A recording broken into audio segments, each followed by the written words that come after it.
आप लोगों के बीच? देखिए, हम लोग बाबा साहब की विचारधारा पे शुरू से चलते हैं और उन्होंने कहा था शिक्षित रहो, संगठित रहो, संघर्ष करो। साथ ही साथ उन्होंने ही कहा था कि शिक्षा उस शेरनी का दूध है जो पिएगा वो दहाड़ेगा।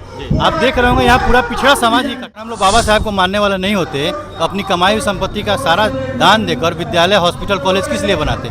आज तो नहीं बनाए हैं, 50 साल पहले हमारे पूर्वज बने। गोरियाकोटी विधानसभा में है और गोरियाकोटी से आरजेडी के प्रबल दावेदार हनी वर्मा जी हैं। इनकी माताजी चुनाव लड़ती है और आज यहाँ पर बाबा साहेब की मूर्ति का यहाँ उद्घाटन होगा, अशोक चक्र का होगा। देखिए जो भीड़ लग रही है, आज क्या कुछ खास कार्यक्रम रखा गया है आप लोग के यहाँ विधानसभा? देखिए, कोई खास कार्यक्रम नहीं है। बाबा साहेब अम्बेडकर जी की प्रतिमा के साथ सम्राट अशोक, जो भारत का राष्ट्रीय चिन्ह है अशोक स्तंभ, उसके साथ मेरे पिताजी के प्रतिमा का अनावरण हो रहा है। अच्छा, ये इतनी जनता पहुंची हुई है, चुनाव से पहले इस चीज़ को कराना मतलब क्या संदेश? चुनाव के पहले क्या कराना? देखिए, हमारे बाप दादा शुरू से ही समाज में जन कल्याण का काम करते हैं। वो कौन सा चुनाव लड़ते थे? जब देश आज़ाद हुआ उस समय ये विद्यालय बनाया गया, अपनी ज़मीन दान दे के बना के सरकार को दिया गया। उस समय कौन सा चुनाव लड़ते थे? हम लोग हमेशा समाज के लिए कुछ ना कुछ करते हैं। आपने देखा होगा पिछले 14 अप्रैल को बाबा साहेब का अवतरण दिवस था और पूर्व विधायक जी की प्रतिमा का अनावरण हुआ।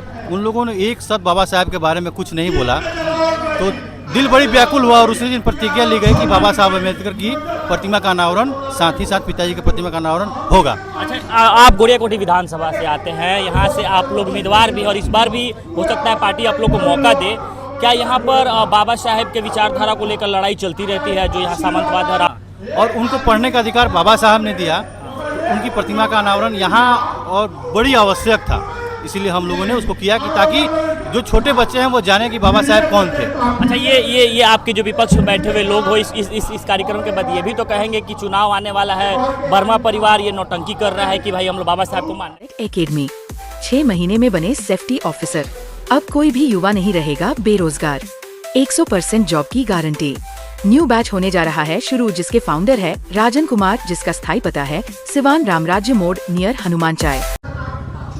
तो हम लोग दिल से मानते हैं और उसको स्थापित कर रहे हैं। अब उन लोगों के छाती पर यह स्थापित हो रहा है। आप जान रहे होंगे कि पूरे गोरियाकोटी विधानसभा के सेंटर में ये पड़ता है भिट्ठी। तो एक तरह से देखिए तो गोरियाकोटी का दिल है और इस दिल में हमने बाबा साहब को स्थापित कर दिया और ये उन लोगों के सीने पर एक कील होगा जो उन लोगों को बड़ी दर्द करेगा। वर्मा परिवार की तरफ से नहीं, पूरे पिछड़ा समाज की तरफ। पिछड़ा समाज की तरफ से। अच्छा, ये बताइए कि आपने अभी तेजस्वी का यहाँ पर सारा जो उनका योजना है उसको लगाया हुआ है, इस चीज़ को आप ये लोगों तक कैसे पहुँचा रहे हैं? देखिए, ये जो तेजस्वी जी का योजना है, इसको ये एक पार्क बन रहा है और पार्क के गेट पर जैसे सारा फूल तेल चित्र लगा हुआ है, शेर है, चिड़िया है, फूल पत्ती है, साथ ही साथ इस बगीचे में तेजस्वी जी की योजना का है जिसका हम लोग शपथ दे रहे हैं कि इसको हम लोग जीतने के बाद पूरा करेंगे।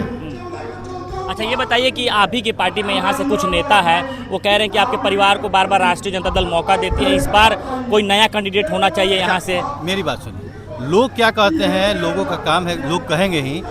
जन समर्थन आप देख रहे हैं, लोग किस लिए आए हैं? हमने तो इनविटेशन किसी को दिया नहीं, इनविटेशन कार्ड दिया नहीं। हमने कहा कि हम अनावरण कर रहे हैं, आप लोग आइए। तो लोग कहीं ना कहीं मानते हैं, अपने दिल में बैठा रखे हैं।